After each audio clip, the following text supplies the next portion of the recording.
రద్దు చేయాలని, ఎన్టీఏ సంస్థను రద్దు చేయాలని, కేంద్ర విద్యాశాఖ మంత్రి రాజీనామా చేయాలని, ప్రభుత్వ పాఠశాలలను మూసివేతను ఆపాలని, విద్యార్థి సంఘాల నాయకులపై అక్రమ కేసులు, నిర్బంధాలు పై దేశవ్యాప్తంగా ఐక్య విద్యార్థి సంఘాల ఆధ్వర్యంలో ఎన్ఎస్యుఐ ఆధ్వర్యంలో అనంతపురం నగరంలో కాంగ్రెస్ పార్టీ కార్యాలయం నుంచి బైక్ ర్యాలీతో ప్రారంభించి కేజీ టు పీజీ వరకు ఎన్ఎస్యుఐ ఆధ్వర్యంలో విద్యాసంస్థల బంద్ విజయవంతం చేసిన ఎన్ఎస్యుఐ రాష్ట్ర ప్రధాన కార్యదర్శి సాకే సాయి కుమార్, రాష్ట్ర నాయకులు బండారు శివ,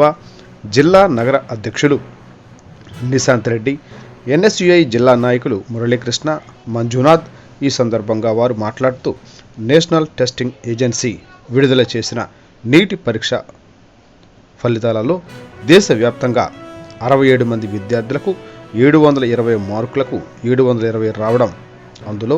6 విద్యార్థులు హర్యానాలోని ఒకే సెంటర్కు సంబంధించిన వారు కావడం అనేక అనుమానాలు కలిగిస్తున్నదని అన్నారు. తక్షణమే